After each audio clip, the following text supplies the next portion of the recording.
হাবিব নামটা তার। প্রতিনিয়ত সুদ খায়, মানুষের দ্বারে দ্বারে মানুষের কাছে যায়।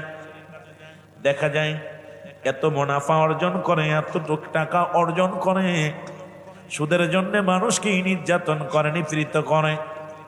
একদিন হঠাৎ করে সুদের টাকা আনতে যায়, দেখে রে ও যুবক বাবারা, বাড়ির ভিতরে বাড়িওয়ালা পালাইছে ভয়। বিবি ডাক দেখায়, ভাই রে হাবিব ভাই, আপনার কাছে ক্ষমা চাই, আজ 3টা দিন আমার বাচ্চারা অনাহারে আছে। কারণ আজ স্বামীর কোনো কাজ নাই, স্বামী কাজ পায় না, সন্তানের অনাহারে কান্দে। ভাই আমাকে ক্ষমা করেন, এ মাসের টাকাটা দিতে পারবো না, আমার আপনার কাছে মাপ চাই। আপনার ভাই বাড়ি থেকে পালায়া গেছে, কারণ এই আপনার টাকা দিতে পারবে না বিলে ভয়ে পালায়া গেছে। উনি জোরাজুরি করে ঘরের ভিতরে প্রবেশ করলেন, যা দেখে পাতিলের ভিতরে কিছু গোস্ত ঢাকা রয়েছে। পাতিল টুচো করে দেখে গোস্ত, ধমক দিয়ে বলে, তুমি আমার টাকা দিতে পারো না, গোস্ত রাখছো। বলে, ভাই প্রতিবেশী আকিকা করেছে, ওই আকিকার কিছু গোস্ত আমাকে দিছে, কিন্তু তেল নাই, লবণ নাই, ঝাল নাই, একটু রান্না করবো সেই মশলাটা আমার ঘরের মধ্যে নাই। গোস্তটা সকালবেলা দিছে, এখন পর্যন্ত রয়ে গেছে, রান্না করব কি দিয়া, রান্না করার মতো ব্যবস্থা নাই, একটু মরিচ পেঁয়াজ কিচ্ছু নাই যে আমার সন্তানদেরকে আমি রান্না করে দিব, এমনকি একটু লবণও নাই যে আমি সেদ্ধ করে গোস্তটা আমি আমার সন্তানদের দিব। সন্তানগুলো আদর নানে কান্দে, মা খোদা লাগছে গো, মা মা খোদা লাগছে মা। সন্তানগুলো চোখের পানি ফেলে কান্দে, কয় তুমি অভিনয় করো না, দাও গোস্তটা। জোর করে হাত থেকে ছিনিয়ে নিয়ে গেল, ছিনিয়ে নিয়ে বিবিকে ডাকতে বলে, বিবি কোথায় রে আমার বিবি? বিবি ঘর থেকে বাইরে আসলো, কয় বিবি রে, এই গোস্তটুক সুন্দর করে তুমি বনবা, সুন্দর করে রান্না করবা, আমি ঘুরে এসে খাবো। বিবি সুন্দর করে গোস্তারে রান্না করলেন। ছাগলের গোস্ত খুব মজাদায়ক হবে। এবার গোস্তটারে রান্না করে পাতিলের ভিতরে, মুসলমান শোনো, একটা পাতিলের ভিতরে রেখে দিলেন। স্বামী আসলেন, দুজন মজা মেরে খাবে। খাবার জন্য যখন দুজন বসেছে, যখন মুসলমান ভাত নিয়ে ভাতের উপরে যখন তরকারি নিবে, গোস্তের তরকারি যখন উঁচু করছে, খোদার কসম এক টুকরা গোস্ত পাতিলের ভিতরে নাই, পাতিলের ভিতরে সমস্ত গোস্ত রক্ত হয়ে গেছে। জোরে বলো আল্লাহু আকবার। পুরো গোস্তটাই রক্ত হয়ে গেছে। হাবিব উপর দিকে তাকায় বলে, রব্বে কারীম, সাধারণ এই গোস্ত আমি জোর করে ছিনাই আনলাম, একটা মানুষের বরাতের জিনিস, এটা আমি জোর করে ছিনিয়ে নিয়ে এটা রান্না করলাম। সেই রান্না গোস্ত যদি তুমি রক্ত করে দিতে পারো, আল্লাহ আমি কত মানুষের কাছে জোর করে টাকা নিয়ে আসি, সুদের টাকা, সুদের কারবার করি, তুমি আমারে করবা কি আল্লাহ? ও আমার আল্লাহ, আমার উপায় হবে কি সেদিন? আজকে গোস্ত যদি তুমি রক্ত বানাইতে পারো, আমি হাবিবরে তুমি কবরে কি করবা রে আল্লাহ? আমি হাবিবরে কিয়ামতের ময়দানে কি করবা? আমি হাবিবরে তুমি জাহান্নামের ময়দানে কি করবা আল্লাহ রব্বুল আলামিন? আমি আর জীবনে কোনোদিন সুদের কারবার করব না, আমি আর জীবনে কোনোদিন সুদের কারবার করব না। আল্লাহ আমারে তুমি মাফ করে দাও। সঙ্গে সঙ্গে তওবা করেন, আস্তাগফিরুল্লাহ রাব্বি মিন কুল্লি যামবি ওয়া আতুবু ইলাইহি, লা হাওলা ওয়ালা কুওয়াতা ইল্লা বিল্লাহিল আলিয়্যিল আযীম। আশহাদু আল্লা ইলাহা ইল্লাল্লাহু ওয়াহদাহু লা শারীকা লাহু, আশহাদু আন্না মুহাম্মাদান আবদুহু ওয়া রাসূলুহু। জোরে জোরে চিল্লা বলা যাবে না মারহাবা? এমন ভাবে তওবা করলেন আল্লাহর দরবারে, রব্বি কারীম তওবা কবুল করে ফেললেন। পিছনের সব গুনাহ থেকে তওবা করলেন, আল্লাহ আমি আর পিছনে যত গুনাহ করেছি সামনে একটা গুনাহও করব না, আমাকে তুমি মাফ করে দাও। রব্বুল আলামিন আমি আর ভুল পথে পা বাড়াইব না, আমি আর সুদের কারবার করব না, আজ থেকে ইবাদত ছাড়ব না, আজ থেকে নামাজ ছাড়ব না, আজ থেকে অসৎ পথে চলব না, আজ থেকে অন্যায়ের দিকে আর পা বাড়াবো না। রব্বুল আলামিন এমন ভাবে খুশি হয়ে গেলেন, এমন ভাবে ইবাদত বন্দেগী করার পরে এই পৃথিবীর মধ্যে সুদখোর হাবিবকে আল্লাহ রব্বুল আলামিন এই পৃথিবীর মধ্যে আল্লাহর ওলি বানায়া দিয়েছে। আরো জোরে, শুধু মানুষ না, আল্লাহর ওলি বানায়া দিছে।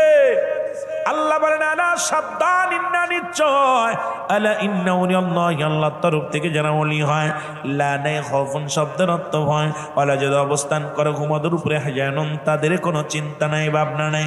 সূরা ইউনূসের মধ্যে 11 নম্বর পারা 62 নম্বর আয়াত আল্লাহ নিজেই ঘোষণা করে আলা, নামাজের আগে আলা নাই, হজের আগে আলা নাই, যাকাতের আগে আলা নাই।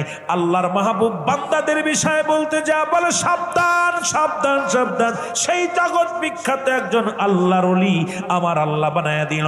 আজকে যারা কালাপুরের জমিনে সুদখোর আছেন, আল্লাহর রাস্তায় আজকে অনুরোধ করবা, মা পেলে বয়া তওবা করবা, জংজিখানে থাকো মাইকের আওয়াজ শোনো, বইয়া তওবা করবা। আল্লাহ সুদখোর হাবিবকে যদি তুমি আল্লাহর ওলি বানায়া দিতে পারো, আজকে সুদের বিরুদ্ধে ওয়াজ শুনলাম, রব্বুল আলামিন আজ থেকে আর সুদের কারবার করব না, ঘুষের কারবার করব না। রব্বুল আলামিন আমি ওলি হতে চাই না, তুমি আমার গুনাহগুলো মাফ করে আল্লাহ আমারে কিয়ামতের ময়দানে নাজাত দিয়া দিও।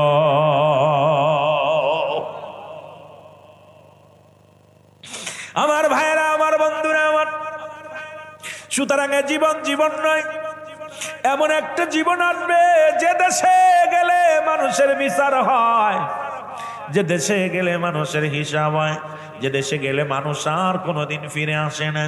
সেই দেশটার নাম হলো মুসলমান, কবরের জগৎ। সেই কবর যখন আপনাকে আমাকে ছাড়বে না, যে কোনো মুহূর্তে আমি আপনি চলে যেতে পারি দুনিয়ার মাসরি, দুনিয়ার জিন্দেগি ছেড়ে এমন একটা জায়গা গেলে যে দেশে গেলে আর আসা সম্ভব নয়, সেই দেশের যাত্রী আমরা জোরে বলেন ঠিক কিনা। ওরে আজি না হয় কাল তুমি যাইবা কবরে, যাওয়ার বেলায় দেখবে চেয়ে গো তোমার সবই রইল।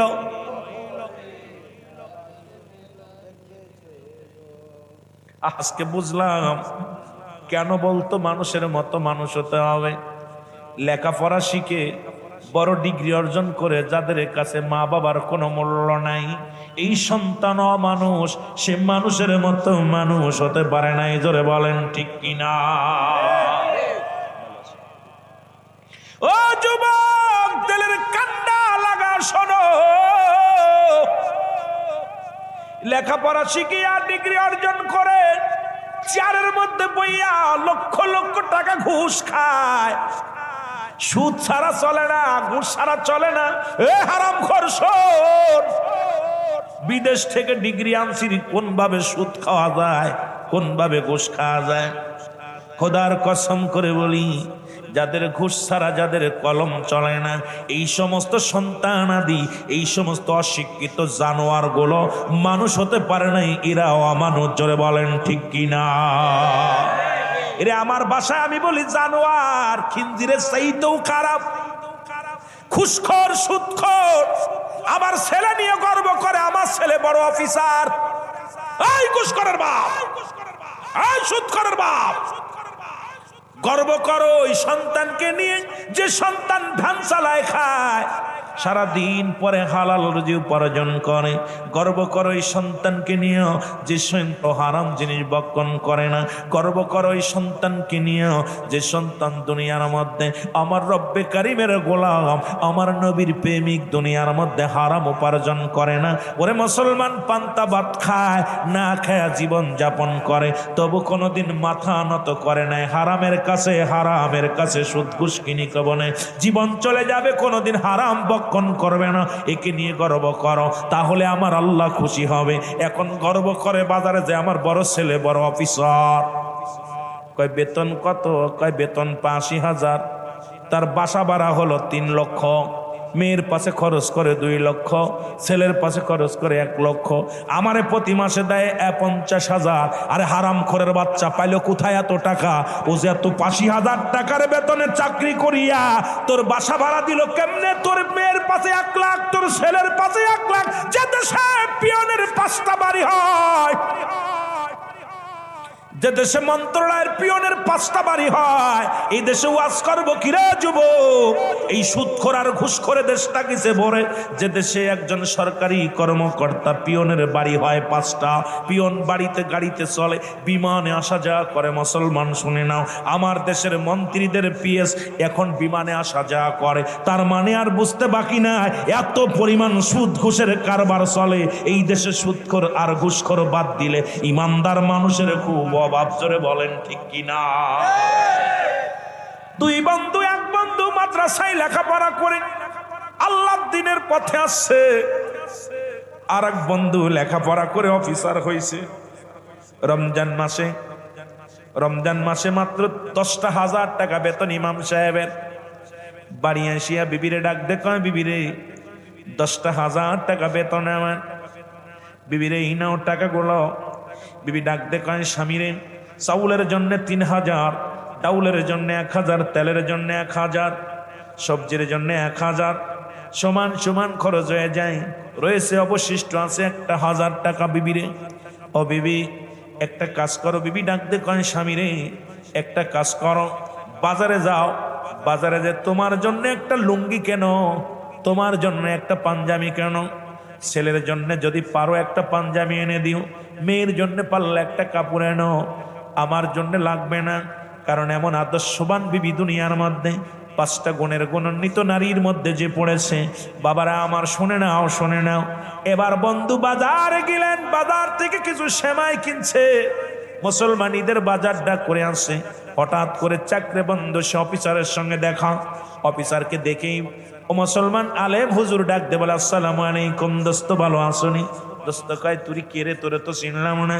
কয় বাল্যকালে একসাথে লেখাপড়া করলাম, আমি সেই আব্দুল সামাদ আর আমি আব্দুল করিম, তুমি আমারে শোনো না, আমি তোমার নাম আব্দুল করিম না? কয় হ, তোমার নাম আব্দুল করিম। কয় তুই সেই সামাদ? বলে হ্যাঁ আমি আব্দুল সামাদ। বলে বন্ধু রে কোথায় গেছিলি? কয় বাজারে গেছিলাম। বাজারে কেন গিয়েছিলি? কয় সামনে ঈদ, আর 2 দিন পরে ঈদ হবে, কিছু কেনাকাটা লাগবে, এই জন্য বাজারে গিয়েছিলাম। ছেলের জন্য কিনেছি। কি কিনেছ? কয় ছেলের জন্য একটা পাঞ্জাবি কিনেছি, একটা টুপি কিনেছি, একটা মেয়ে আছে, মেয়ের জন্য একটা জামা কিনেছি, একটা ওড়না কিনেছি। আমার বিবির জন্য কেনার মতো কিচ্ছু নাই, একটা শাড়ি আমার জন্য কেনার মতো ক্ষমতা নেই, এটা দিয়েই কাটায়া দেব। আর আমার বন্ধুগণ, আমার বাজার থেকে কিছু সেমাই কিনেছি, কারণ ঈদের দিনে আমার সন্তানেরা খাইবো, এটা নিয়ে আমি যাইতেছি। কয় বন্ধুরে একই সাথে লেখাপড়া করলাম, দেখ এই যে পাজুরে গাড়ি কিনছি আমি, গাড়ির দাম হলো 3 কোটি টাকা। কত কোটি? 3 কোটি টাকা। বন্ধুরে তুমি কি জানো, ভিতরে দেখো, এই যে ছেলের জন্য জুতা কিনছি 1 লক্ষ টাকা, মেয়ের জন্য কাপড় কিনছি 1 লক্ষ টাকা। বাজার দেখো, ঈদের বাজার, কত রকমের সেমাই, কত রকমের আইটেম। বিবির শাড়িখানার দাম হলো 2 লক্ষ টাকা। সব দিয়ে এত বাজার করলাম, আমার যে শেরওয়ানিটা গায়ে দিব নামাজ পড়বো, এটার দাম আছে 1 লক্ষ টাকা। এত কিছু পরিধান করে, এত কিছু কিনে লইয়া ও যুবক আমি বাড়ি আসলাম। হুজুর বন্ধু চোখের পানিগুলো ছেড়ে দিয়ে বলে, বন্ধু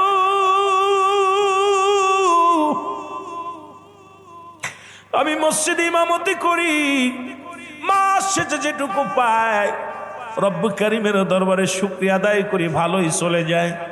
খেয়ে খরচের সময় রব্বুল আলামিন আমার সুন্দরভাবে জীবন যাপন করে। কয় বন্ধুরে তুই এত কিছু কামাইলি, এত কিছু রোজগার করলি, তোর ছেলে মেয়ে কয়টা? আমার ছেলে মেয়ে 2টা, 1 ছেলে 1 মেয়ে। কয় বন্ধুরে তোর বিবি? কয় হক, তোর 1 ছেলে 1 মেয়ে, আমারও 1 ছেলে 1 মেয়ে।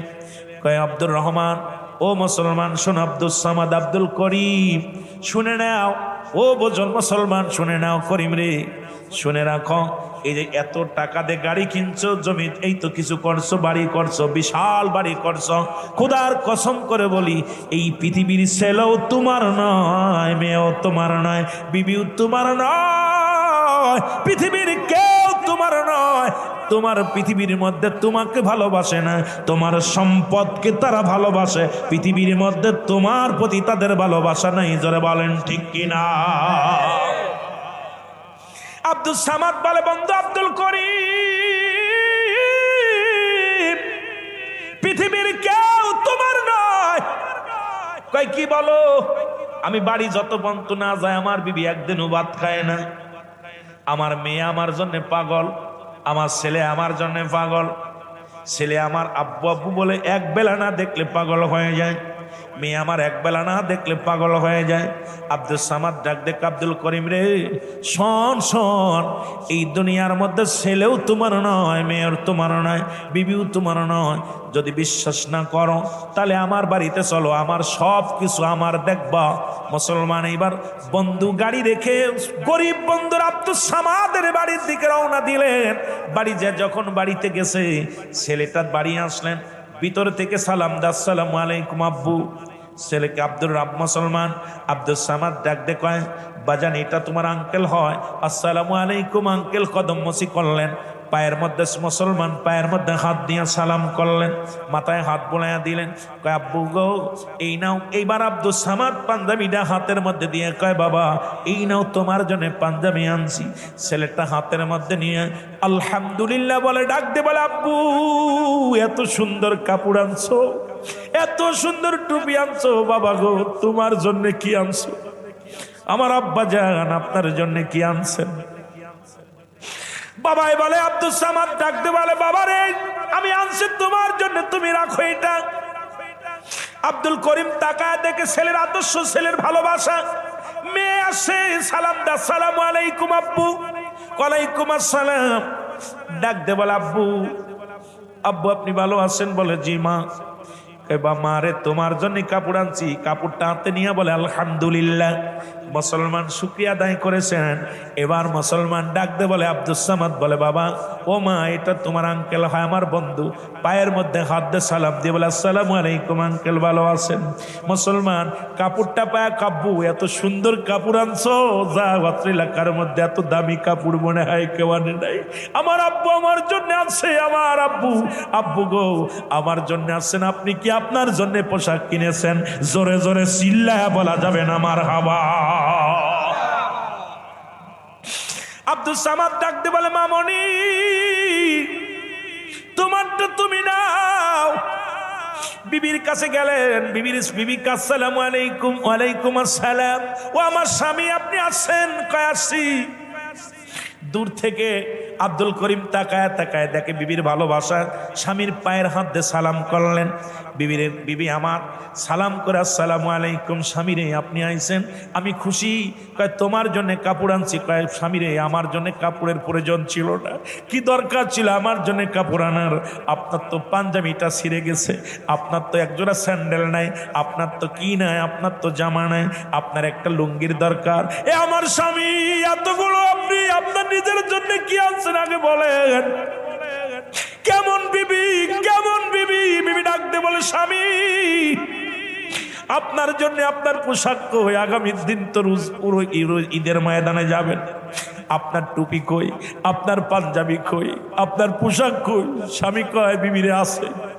মাথার হাতের মধ্যে নিয়ে আলহামদুলিল্লাহ বলে আল্লাহ আমার স্বামী আমার জন্য যে নিয়ামত আনছে আল্লাহ আমি অত্যন্ত খুশি হয়েছি।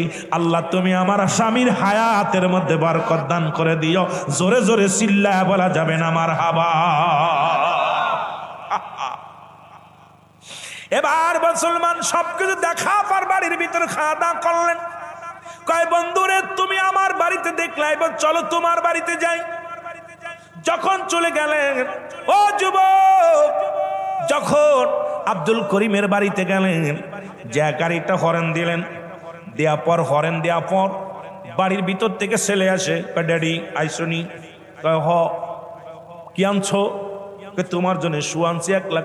পড়েনি দূর, এর তো নিউ মডেল হয়নি, ওল্ড মডেল। ছেলে কয় 1 লক্ষ টাকা জুতা পড়লে আমার ক্যারেক্টার থাকবো না। বন্ধু বান্ধব অনেক দামি জুসু পড়ে, ফ্যান পরেছে, কাপড় বলে 2 লক্ষ টাকা দিয়ে আনছি। এটা কি মানুষে পড়ে? সালামও নাই, দোয়াও নাই, কদমও নাই। কিন্তু আলেম তার সন্তানকে শিক্ষা দিছে, দিন এলেম এমন আদর্শ শিক্ষা দিছে, মানুষের মতো মানুষ বানাইছে সন্তানদের। ড্যাডি তুমি কি আনছো, এ কি চলে? এই কাপড় তো আমার বন্ধুরা পড়ে, এটা এসে বেশি দামি তো দরকার ছিল, তোমার তো তুমি পড়ো। বলে বাবা তো শাশু হয়, চাচু, এই গরিব মানুষটা চাচু কথা বলছেন, গরিব মানুষ হুজুর চাচু কত অবজ্ঞ করলেন। এ আমার ভাইয়েরা, আমার বন্ধুরা, আমার আব্দুল সামাদ চোখের পানিগুলো ছেড়ে দিছে। হারে প্রায় 2-2.5 লক্ষ টাকার কাপড় সন্তানকে দিল, সন্তান একটা সালামও দিল না। সন্তান তাকে মুসলমান বাবার প্রতি কৃতজ্ঞতা স্বীকার করলো না। আরে কেমন সন্তান! মেয়ে আসলো, ডাডি ডাডি, মারে তোমার জন্য কাপড় আনছি, আমার বাজানেরা গভীর মনোযোগ, তোমার জন্য পোশাক আনছি। বাবা শোনো, মা তোমার জন্য এইটা আনছি। কয় বাবা তুমি কি পাগল হয়ে গেছো? এই পোশাক কি মানুষে পড়ে? এটা তো আমার বন্ধু বান্ধবীরা অনেক আগেই পড়ে ফেলছে, সুতরাং এই কাপড় চলবে না। বাবা কয় বাবার এটার দাম কত জানো? কত? 2 লক্ষ। কয় 2 লক্ষ হোক আর 20 লক্ষ হোক চলবে না, এটা আমার বান্ধবীদের অনেকের পণ্যে আছে। বলে মা রে তোমার জন্য এটা আনছি, এটা আনছি। কয় বাবা একটাও চলবে না, তুমি এখন এই সেই এখন বুড়া বা ওই মানুষের মতো পড়ে রইলা, এগুলা আমার দ্বারাই সম্ভব না, নিবে না। বাবা তুমি যেখান থেকে আনছো ফেরত দিয়া দাও। আমার বন্ধুরা, আমার গভীর মনোযোগ, বিবির কাছে গেলেন। বিবি ডাক দেখো, আইসনি? হ, কি আনছো? গত বছর দিলা 1 লাখ টাকা শাড়ি, এবার দিলে 1 লাখ টাকা শাড়ি ডালে বনা। ওই যে এবার পারে যার জিরি জিরি জিরি আছে 2-5 লক্ষ টাকা ওই শাড়িটা আমার লাগবো, না হয় এবার ঈদে আমি যাব না। বন্ধু সবকিছু দেখা পর কয় দোস্ত হাট, পৃথিবীর মধ্যে দেখছো আমারও সন্তান, তোমারও সন্তান, আমার সন্তানগুলো আব্দুল করিম আল্লাহ রাসূলের আদর্শ নিয়ে মানুষ হয়েছে, আর তোমার সন্তান নাস্তিকদের আদর্শ নিছে, শয়তানের আদর্শ নিয়ে বড় হয়েছে। কয় না রে বন্ধু, ও হয়তো এই পোশাকের জন্য একটু করছে, কিন্তু ওরা আমার অত্যন্ত ভালোবাসে, অত্যন্ত মায়া করে। আমার বিবি তো আমার ছাড়া খাই না। বলে পরীক্ষা তাহলে আর একটা হয়ে যাক। কয় কি পরীক্ষা?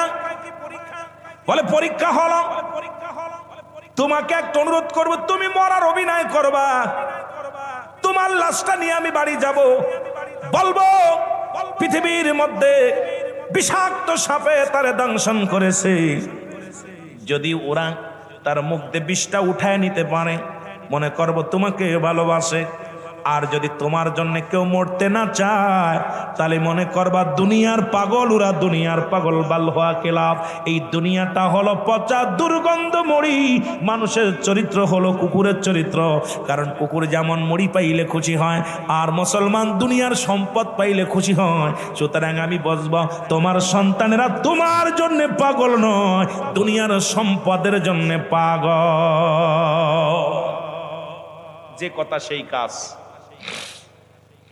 আর এক বন্ধুরে বললেন তুমি হবা হুজা, তুমি হবা হুজা। বন্ধুর লাশটা কাঁধে করে নিয়ে যাব বাড়ি, তুমি খালি বলবা এই লাশটা পৃথিবীর কোন হুজা নামাইতে পারবে না, বিষ নামাইতে পারবে না, একমাত্র এর পা থেকে গা থেকে বিষ নামাইতে পারবে পৃথিবীর মধ্যে। সে মারা যাবে আরো বেঁচে যাবে। যদি রাজি হয় তাহলে এবার নিয়ে গেলেন, মরার বান ধরলেন, গাল দিয়ে একটু স্যাপ বের করলেন। আব্দুর রহমান মুসলমান আব্দুল সামাদ আব্দুল করিমের লাশটা নিয়ে চলে গেলেন, ব্যানে করে উঠাইয়া ডাকতে বলে বাবি সব সর্বনাশ।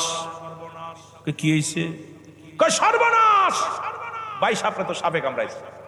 ভাই সাপ তো শহরে থাকে, শহর থেকে আইছে এই রাস্তার মধ্যে আবর্জনার মধ্যে মতো সাপ পোক বাস করে, এমন সাপ কামড় দিছে, এই সাপের বিষ তো তাড়াতাড়ি হুজা নিয়ে আইছে দেখতে। কোথায় আছো? হুজা আসছে। হুজাসিয়া মুসলমান শোনে নাও ও আমার যুবক বন্ধুরা, যেমন মিসলু ভাই একজন হুজা, ইমাম সাহেব একজন হুজা, আমি একজন হুজা, এরকম মুসলমান।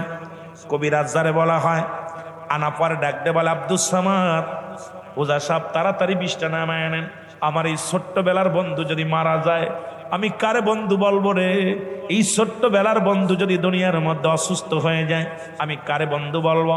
কারণ এই বন্ধু আমার জন্য যা করেছে, একই সাথে লেখাপড়া করেছি, একই সাথে চলাফেরা করেছি, এখন যদি বন্ধুটা মারা যায় তাহলে আমি তো চির বন্ধু হারা হয়ে যাব, তাড়াতাড়ি ব্যবস্থা করো। উজা এসে ডাক দে কয় সর্বনাশ,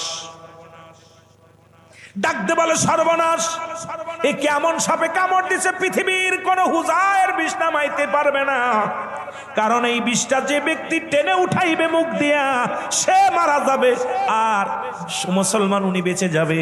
সুতরাং এই কাজটা তাড়াতাড়ি করেন। ডাক দিছে বিবিরে, বিবিরে ও ভাবি সাহেব তাড়াতাড়ি আসেন। কয় কি? আপনি আপনারে কত ভালোবাসে, আপনার স্বামী এত টাকা দামি কাপড় আনলো, এত মূল্যবান শাড়িটা আনলো, আপনার জন্য এত কিছু করে, আপনাকে এত ভালোবাসে। ও ভাবি, আপনার প্রশংসা, আমার বন্ধু পাগল, সব সময় আপনার গুণগান, আমার বিবি এমন, আমার বিবি এমন, আমার বিবি এমন। বিবির প্রশংসা করতে করতে আমার বন্ধু সদা সর্বদাই শুধু বিবির প্রশংসা করে। ভাবি সাহেব আপনাকে অনুরোধ করি, আপনি আপনার স্বামীর বিষটা মুখ দিয়ে তুলে নেন, আপনার স্বামী বেঁচে যাক, আপনি মারা যান। ভাবি সাহেব কয় ভাই আপনি পাগল হইছেন নি? আমি যদি মারা যাই আমার স্বামী আর একটা বিয়ে করবে, আমার সন্তানাদিরে ভালোবাসবে না, তারাদেরকে দূর দূর করে তাড়িয়ে দিবে, সুতরাং আমি মরতে রাজি না। বুঝেন? কিন্তু এটা তাবলিগ জামাতের একটা ঘটনা, তাবলিগ জামাতের একটা বইয়ের মধ্যে আমি ঘটনাটা পড়ছি আজ থেকে প্রায় 20 বছর আগে। এ যুবক বন্ধুরা শোনে নাও, উনি বললেন যেহেতু আজকে সুদ ঘুষের কথা বলতে যে হঠাৎ করে সেই 20 বছরের পুরনো কথাগুলো মনে পড়ে গেল, কারণ স্মৃতি শক্তির মধ্যে রব্বে কারিম ঢুকা দিছে, এই জন্য কথাগুলো বলে শুনে নাও। এবার বন্ধু কি করলেন? ডাক দে কয় বাবি রে, আপনাকে এত ভালোবাসে, আপনার জন্য ভাই ঘুমায় না, এত কিছু করে, অফিসে বইয়া বইয়া ঘুষ খায়, অফিসে বইয়া বইয়া ঘুষের কারবার করে টাকা কামায়। বন্ধু তোমার বিবির এত ভালোবাসো, বিবির জন্য কত ঘুষ খাইলাম অফিসে বইয়া বইয়া, আজকে তোমার বিবি মরতে চায় না। কয় ভাই বন্ধু রে, হুজুর বন্ধু শোনো, প্রয়োজন হলে মানুষের দ্বারে দ্বারে আমি বাড়ি বাড়ি কাজ করে খাবো আমার সন্তানদের, তবু আমি মরতে রাজি না। আহা, ডাক দিছে মেয়েটাকে, মেয়ে মা গো তুমি খুড়া মানুষ, তোমার বিয়ে দিতে পারবে না, তোমার তো একটা প্রতিবন্ধী মানুষ, তোমার বাবা তোমার জন্য কত টাকা দেয়, কত মালামাল নিয়ে আইছে, মা বেশি থেকে তোমার হবে কি, তোমার তো বিয়ে শাদী হবে না, তুমি পঙ্গু মানুষ, তুমি তোমার বাবার বিষটা মুখ দিয়ে তুলে নাও, তোমার বাবা বেঁচে যাক, তুমি মারা যাও। মেয়ে বলে চাচা আপনি কি পাগল হইছেন? প্রয়োজন হলে আমি বাড়ি বাড়ি ভিক্ষা করে খাবো, প্রয়োজন হলে মানুষের বাড়ি বাড়ি ভিক্ষা আছে খাবো, তবু মরতে রাজি নয়, কারণ আমার দ্বারাই সম্ভব না মরা, এখন কেবল আমার ভবিষ্যৎ আছে, কেবল আমার শুরু হয়েছে, সুতরাং আমি মরতে রাজি নয়। বন্ধু ডাক দে কয় আব্দুল সামাদ, ডাক দে আব্দুল করিম রে, ও করিম কার জন্য বাড়ি বানাইলি, কার জন্য গাড়ি বানাইলি, কার জন্য ধন সম্পদের পাহাড় গড়লি, কার জন্য দুনিয়ার বালাখানা বানাইলি? বন্ধুরে আগেই বলছিলাম সব ছেড়ে দিয়ে মাওলার এসে, আজকে নিজেও আমল করলি না, তোর ফ্যামিলির কাউকে আল্লাহ চিনাইলি না। ও বন্ধু, বন্ধুরে বড় কষ্ট লাগে রে, তোর প্রতিবন্ধী মেয়েও তোর জন্য মরতে চায় না, এখন আমি কি করব? ডাক দিছে ছেলেকে, ডাক দিছে বাবা, বাবা আসো। কয় চাচা কি কন? বাবারে তোমার আব্বা তোমার জন্য এত দামি জুতা আনছে, এত দামি কাপড় আনছে, দামি শুট আনছে, বাবা তুমি তোমার বাবার বিষটা তুলে নাও, তোমার বাপটা মারা যাক, তোমার বাপটা বেঁচে যাক, তুমি মারা যাও। ছেলে বলে চাচা আপনি পাগল হয়েছেন নি, সবে মাত্র আমি এসএসসি পরীক্ষা দিছি, আমার ভবিষ্যৎ কেবল শুরু হয়েছে, সুতরাং আমি মরে যাব। কেমনে ভাবলেন? বাবা মরে যায় যাগে, প্রয়োজন হলে আমি কাজ করে খাবো, মানুষের বাড়ি বাড়ি কাজ করে খাবো, না হয় গার্মেন্টসে যাব, তবু মরতে রাজি নয়। আমি যদি মারা যাই কেবল আমার ভবিষ্যৎ শুরু, আমি মরতে রাজি নয়। জোরে জোরে চিল্লায় বলা যাবে না মারহাবা। তুমি কার লাগিয়া কান্দর মানুষ, কার লাগিয়া ভাব, তুমি কার লাগিয়া কান্দর মানুষ, কার লাগিয়া। যে জন তোমার আপন হবে, যে জন তোমার আপন হবে, তার কথা কি ভাবো, তুমি কার লাগিয়া আসো গো মানুষ, কার লাগিয়া ভাবো। ছেলে মেয়ে আত্মীয় স্বজন কেউ যে তোমার নয়, মরণ কালে দেখবে সবাই পর হইয়া যায়, মরণ কালে দেখবে সবাই পর হইয়া যায়। ওরে আপন হবে আমল নামা, তোমার আপন হবে আমল নামা, এইটা লয়া ভাবো, তুমি কার লাগিয়া ভাবো রে বন্ধু, কার লাগিয়া ভাবো, বলো কার লাগিয়া ভাবো রে বন্ধু, কার লাগিয়া ভাবো। ছেলে কাঁদবে, মেয়ে কাঁদবে, কাঁদবে 2-3 দিন, পর হইয়া খই পর করিয়া দিবে তোমার 10-12 দিন পর, তারা 10-12 দিন পর। আমল নামা সাইরা বন্ধু না যায় কবরে, তুমি আমল নামা লইয়া বন্ধু যাইও না কবরে। তুমি কার লাগিয়া বাবর বন্ধু, কার লাগিয়া ভাবো, বলো কার লাগিয়া বাবর বন্ধু, কার লাগিয়া ভাবো। ওরে যে জন তোমার আপন হবে, যে জন তোমার আপন হবে, তার কথা কি ভাবো, তুমি যে জন তোমার আপন হবে, যে জন তোমার, তার কথা কি ভাবো, তুমি কার লাগিয়া বাবর বন্ধু, কার লাগিয়া ভাবো, বলো কার লাগিয়া আসো গো বন্ধু, কার লাগিয়া আসো।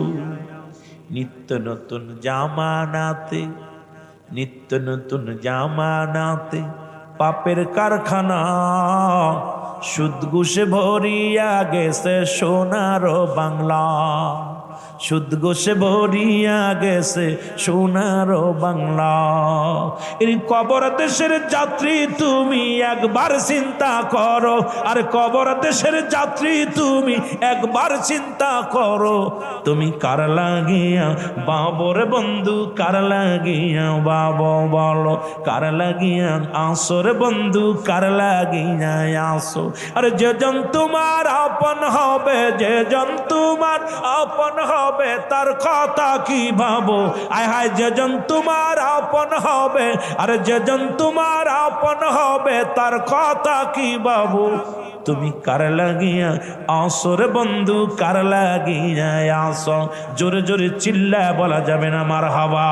মহব্বতের সঙ্গে দুরূদ শরীফ পড়েন আল্লাহুম্মা, একটু জোরে।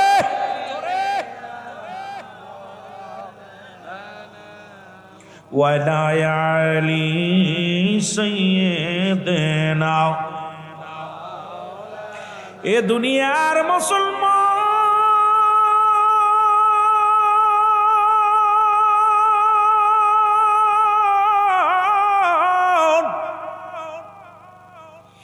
বন্ধু ডাকতে বলে আব্দুল করিম,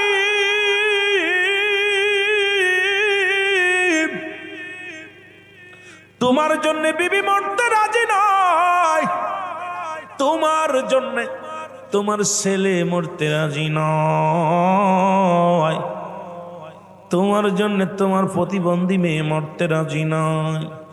আহারে বন্ধু, তোরে আমি বলো ভালোবাসি রে বন্ধু, তোর জন্য আমি জীবন বাজি রাখলাম, আমি মারা যায় তোরে বাঁচায় দিয়ে যায়। বলিয়া মুখটা লাগা দিছে মুসলমান, লাগা দিয়া বিষ্টারে টান দিছে। ওর মুসলমান সঙ্গে সঙ্গে আব্দুল করিম লাভ উঠে বলে, আব্দুল সামাদ রে, আমার চক্ষু খুইলা গেছে রে, এই পৃথিবীর কেউ আমার না। এই পৃথিবী আমি কার জন্য অফিসে বয়া ঘুষ খাইলাম, আমি এতদিন বয়া কার জন্য সুদ খাইলাম। এরে আব্দুল সামাদ রে,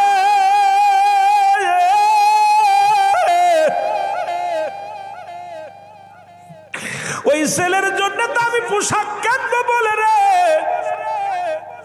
2-3 মাস আগে থেকে ঘুষ খাওয়া শুরু করলাম অফিসে বইয়া।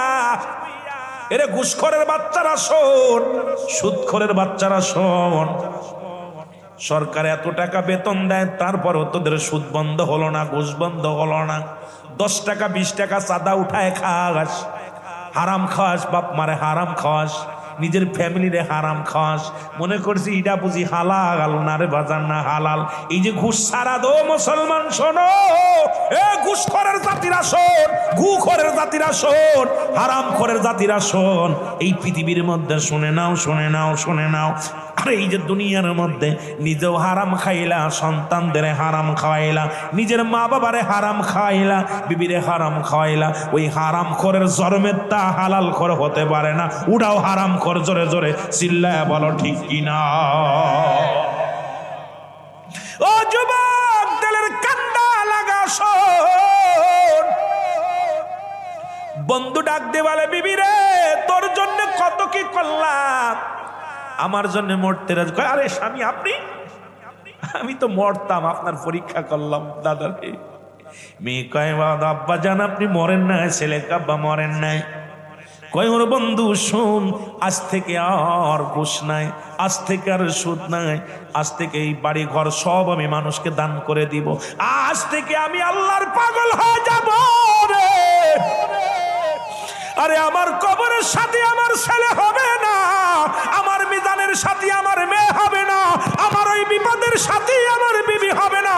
যাদের জন্য আমি হারাম খাইলাম, যাদের জন্য আমি হারাম উপার্জন করলাম, যাদের জন্য আমি সুদের বাস্তা ভরলাম, যাদের জন্য আমি ঘুষের বাস্তা বললাম, কেউ দুনিয়ায় আমার নয়, কেউ আমার নয়, আমার নয়। আজ থেকে প্রতিজ্ঞা করলাম, এক ওয়াক্ত নামাজ ছাড়বো না, আজ থেকে আর দাড়িও সাজবো না, দাড়ির মধ্যে খোল লাগাবো না, আজ থেকে আমি আর দুনিয়ার সঞ্চয় দন্ত ভান্ডারের দিকে দৌড়াইব না, আজ থেকে আমার ঠিকানা হবে বনে জঙ্গলায়, আমার ঠিকানা হবে রে আর